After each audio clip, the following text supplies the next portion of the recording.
Yo, yo, yo. Um, Welcome.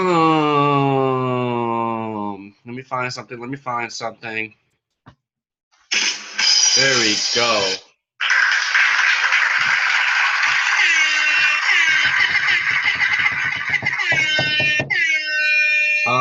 Welcome to the Shi-Fi podcast episode. I am going to guess 41. That's my guess. I think it is. Let me just double check. It is. I'm getting these episodes down now. Shout out to everybody. Shout out to Apple, Spotify, YouTube. Awesome. Thanks for listening. Let's get right into it. I'm not trying to beat around the bush or anything. Let's just get into it. Let's get into it. Big topic in the music world. You know, for some reason, the music world is so much more entertaining right now than the sports world. Like, I just can't get entertained by sports anymore. It's just like the same old. Maybe when LeBron retires, I'll be able to talk more about sports because like it's the same old. LeBron's the best player. We get it.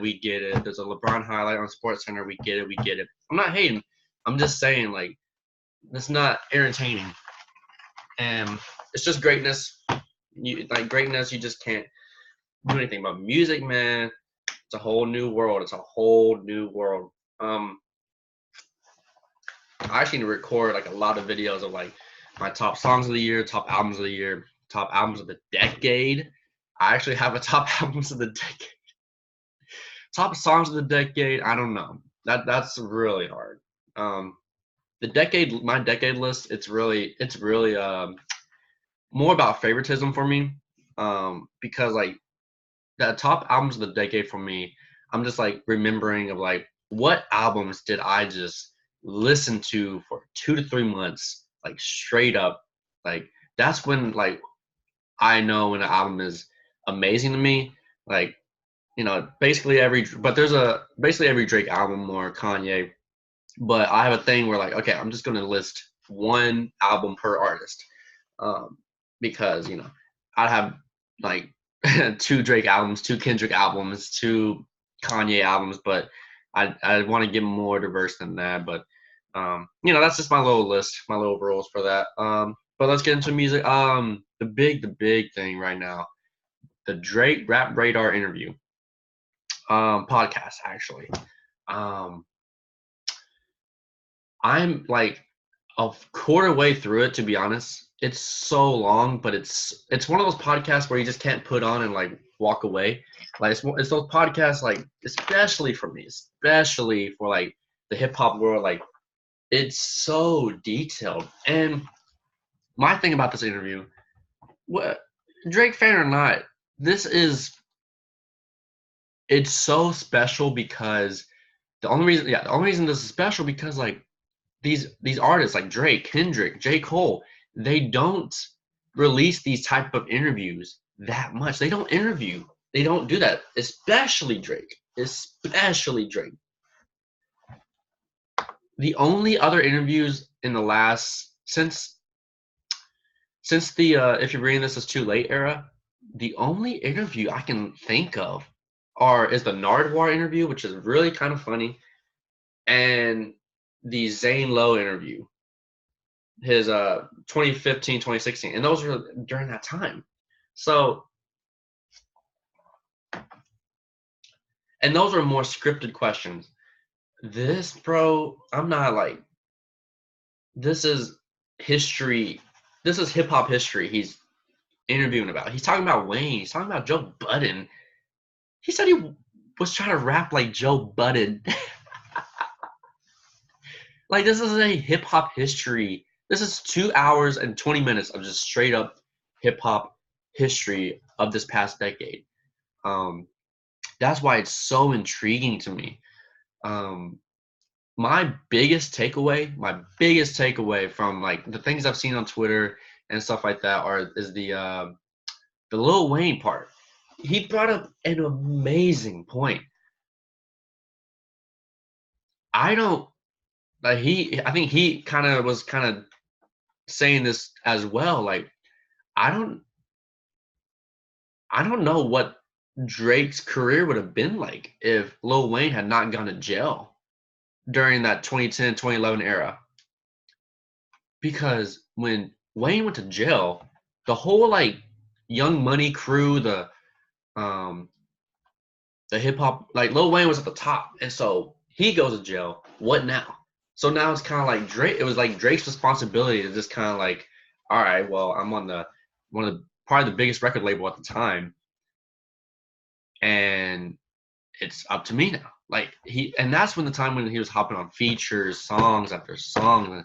That was when he was in his bag. Seriously, seriously. I I've never actually really thought of that. I've always just been like, Drake's career would have been the same. But I don't know.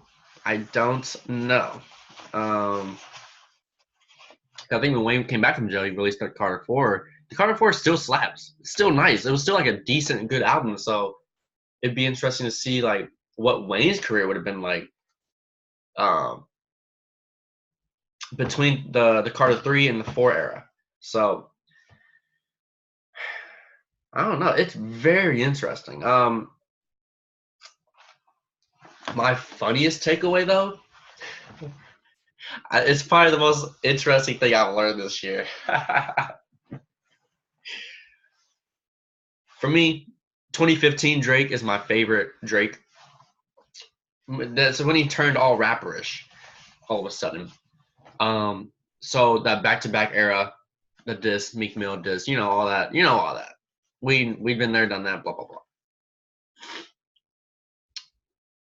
So, this is so funny to me. To me, it's funny to me.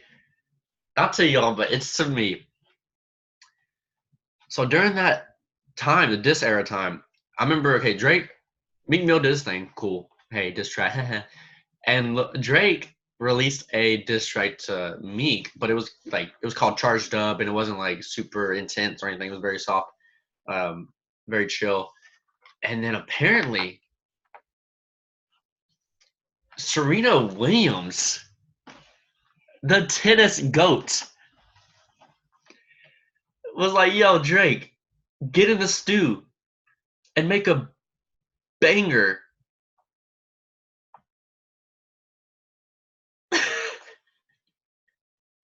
Now, just think about that. Just think about that. Serena Williams telling Drake to go hard on Meek Mill. That is a funny concept. And I remember Drake and Serena had a little thing in that summer. Kind of wish they were a thing more, but that's funny. It's just like Serena Williams.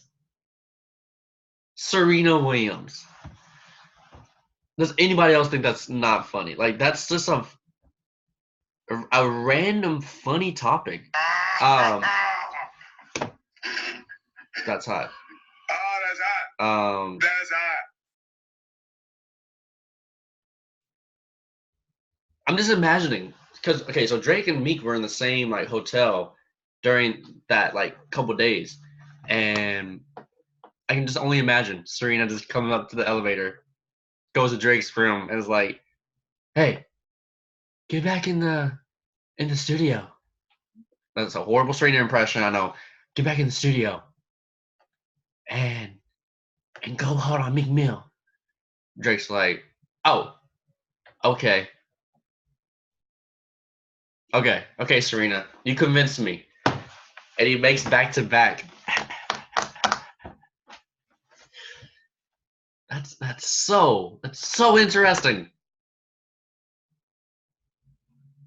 That's one of my like personally that's one of my favorite weeks of the decade. That whole just personally and like in my personal life too, just because like I graduated high school and um it was a time where I was like single and living and like going to college and it was just like good memories, man. Great memories. Um, great memories. Great friends at that time. Um, and then okay, so and now we have to talk about the bad part. The Pusha T part. Oh, Jersey. This interview is amazing. Classic.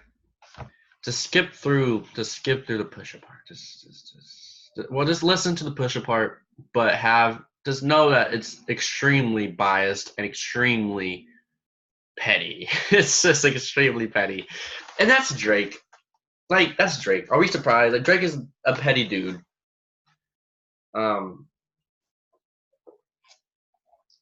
You have to be petty when you're 35 and single. Like, I don't know.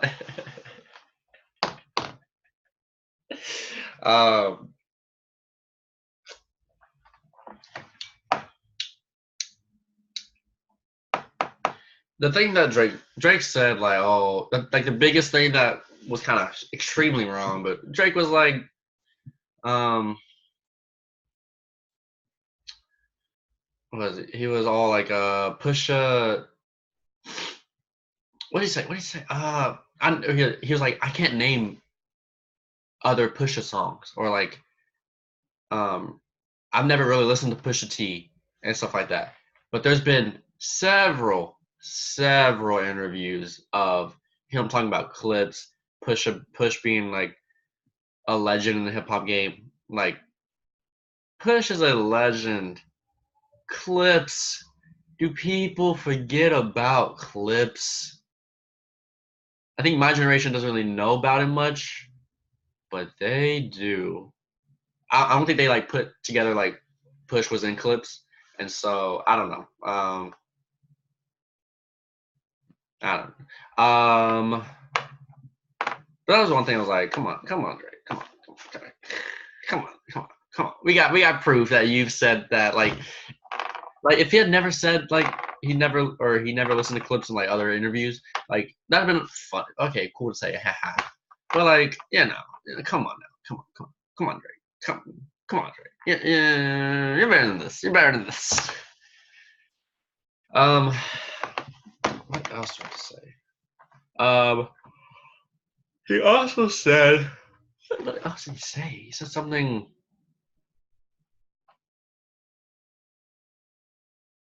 I'm trying to remember.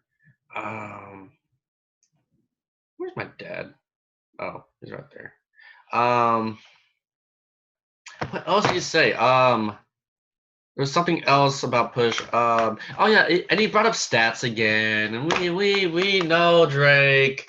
We know Drake. We know you're the best selling artist of the decade. We know. Like it was like we know.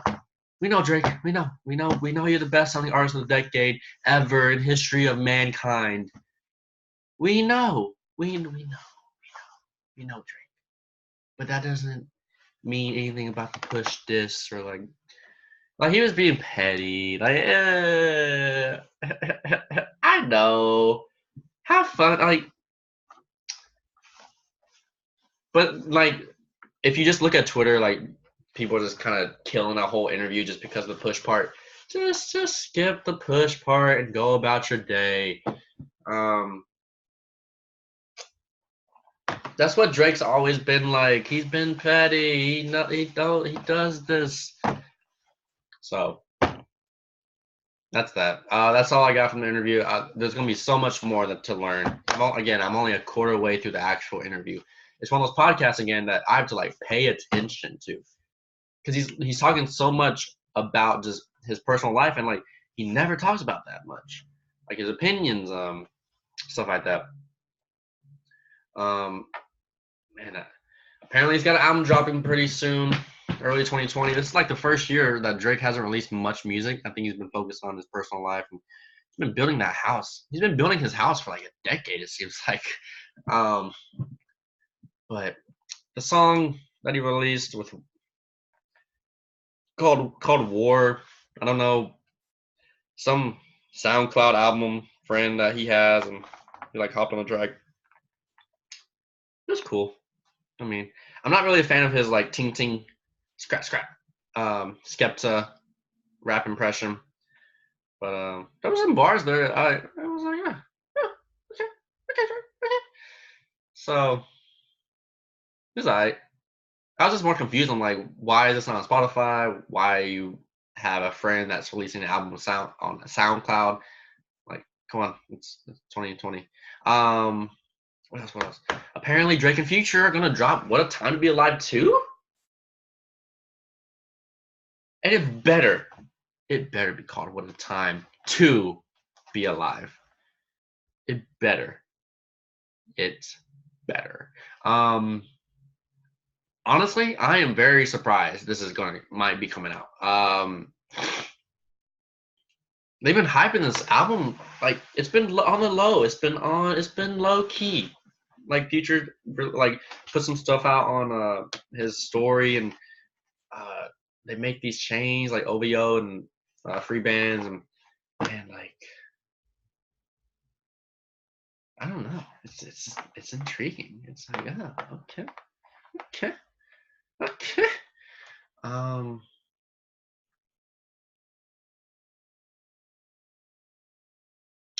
What else? This is gonna be a Drake podcast, maybe. What else? Yeah, and Drake and Future like were caught recording a music video at McDonald's. But I think that's all I have to say about Mr. Drizzy, Mr. Aubrey. Yeah, let's keep it moving.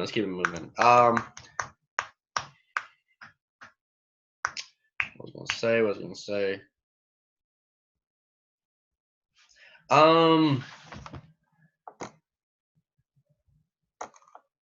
The whole Summer Walker. So Summer Walker is probably one of my top 3 favorite R&B artists right now. And have I talked about this before? I don't know, but there's more to add. So Summer Walker's extreme, like she's got extreme social anxiety. Extreme. Just look at any concert she performs on YouTube. Like she does not move. She does not do anything. And so it's really interesting because a lot of people don't know how to deal with that. There's never been like an extreme huge artist that has had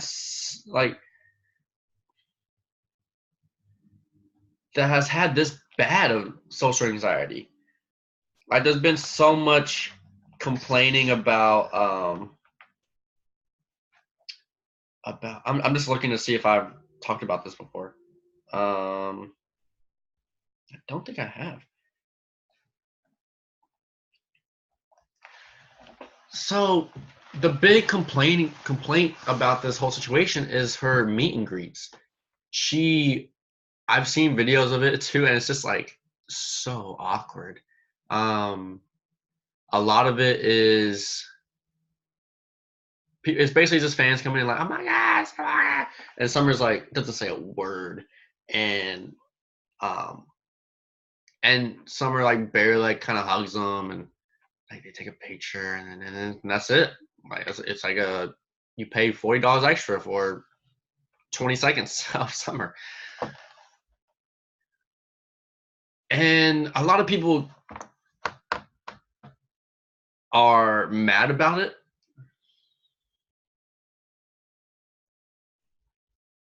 At the end of the day, Summer just needs a lot of coaching. It's either she needs coaching or she needs to stop doing meet and greets. Because yes, social anxiety. That's a situation. That's a whole situation. But since you do have social anxiety, don't really do the meet and greets. Like I don't know. It's just like I would never do a meet and greet with Summer Walker. And I'm a Summer Walker fan. Like I will never, because I'm not going to pay $50 extra to get a picture with her and get her like 5 words out of her, or not even 5. You know, it's just kind of like, and it's weird. It's weird because I actually like Summer Walker more because of her social anxiety, because it's different. And then this begs the question. Now I'm going really deep into this. I'm overthinking. Is Summer Walker faking this social anxiety? Is she faking this social anxiety? Because especially in this time and era, everybody's got this like fake woke depression, like everybody's got a mental illness type of thing. You know it's true. You know it's true. And it really disrespects the people that actually have a like clinical depression, blah blah blah. Because let's face it, we're all depressed. We're all depressed at certain points.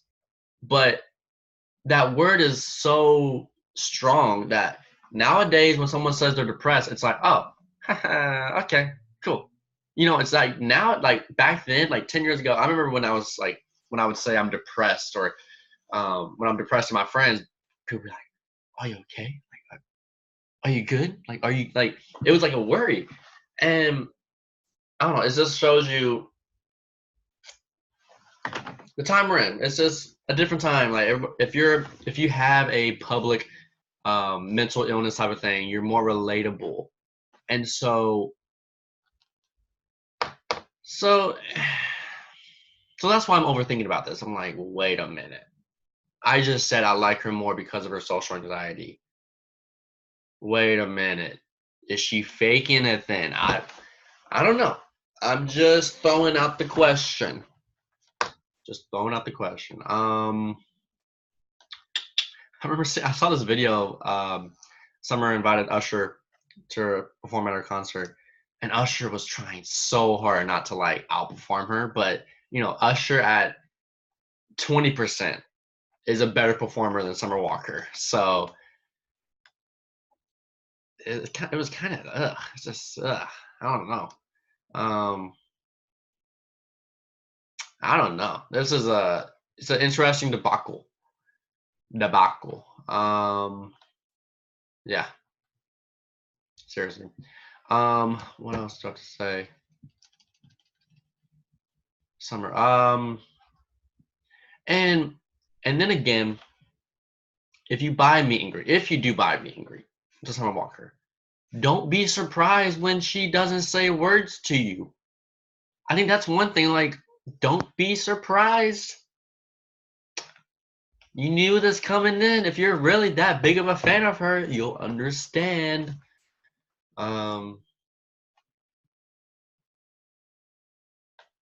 Like seriously, like I think the people that buy the meet and greets are like, I'm not, like they are like they really like Summer Walker, like really obsessively like Summer.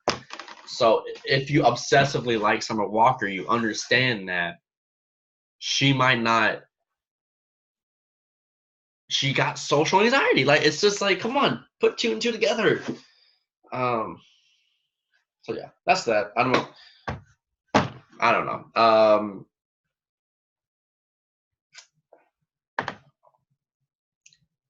Shout out to the Mavericks, man.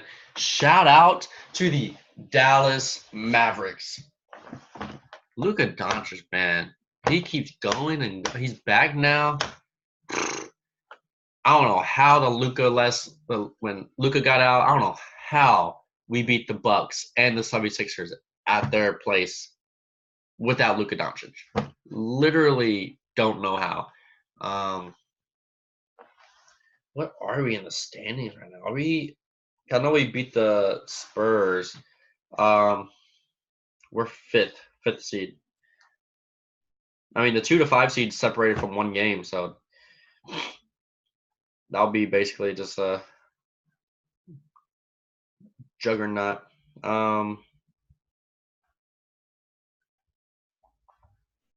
So yeah, let's wrap it up. Let's do a song of the week. Song of the week. Song of the week. I got a song of the week. I don't know how to say this first word. Please excuse me. I remember when Lil Uzi dropped a song a couple weeks ago. I was like, what in the world is this cover art? I looked at the cover art. I was like, what is going on? And I was like, this is the most emo-ish thing I've ever seen. And I looked at it, and I started playing this. I started actually playing the song like 3 days ago, and I just can't stop listening to it. It's called. Please, I'm gonna debacle this word. It's called the Futsal Shuffle 2020. No idea what. Let's look up Futsal. Let's see what this word means.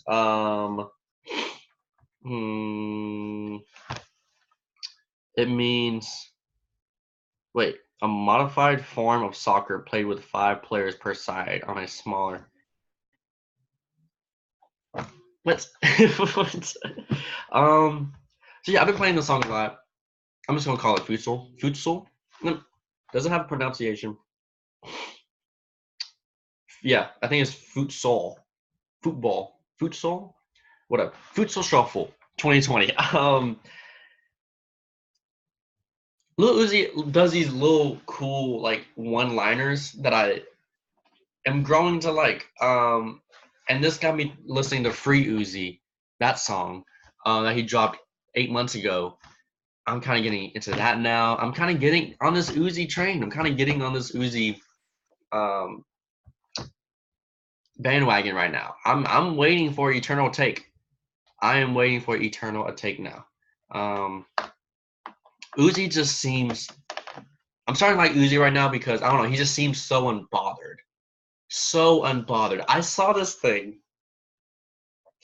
I saw an article about Lizzo apparently. No. Lil Uzi Vert texted Lizzo apparently, or DM Lizzo, the Grammy Award winning artist, saying, Lizzo, hi, can you be a feature on one of my songs? And Lizzo was like, yeah, of course. Like, I love Lil Uzi. Lil Uzi didn't say a word after that.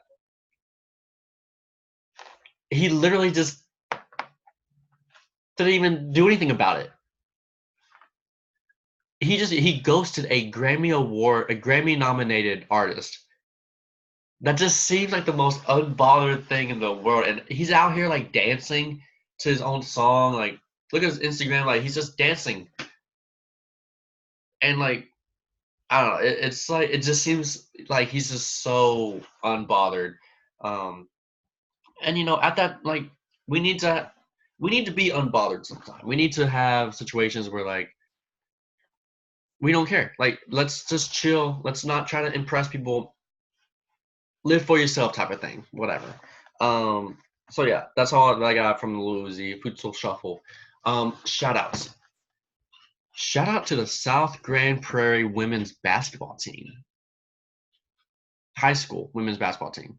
I was just scrolling on Facebook the other day, and I was okay. So this is why, like, I live in South Grand Prairie.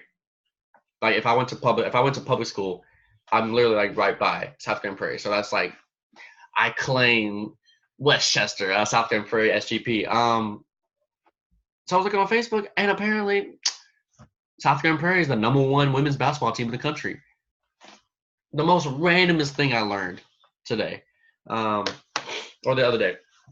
And so it seems like I guess South Grand Prairie has a good class of seniors or juniors. Like, that's usually, like, especially nowadays with basketball, high school basketball being majorly involved in like academies and prep schools. Like, having a public high school being a top program in the country right now is very rare. And I think that only happens when you have a great class of seniors or juniors in your on your team. So shout out them. Shout out. Maybe I need to make a game. That'd be really cool. I think that's about it. I'm almost at. Let's see. Yeah, South Carolina Prairie High School. I was trying to look at their power rankings right now, but I mean, I don't think much has changed in the last week or so. But yeah, I think that's about it. Thank you for watching or listening, and This has been episode 41, the Dirk episode. Yeah, thank you for watching. Peace. Have a good week. Have a good time. And hasta la vista, baby.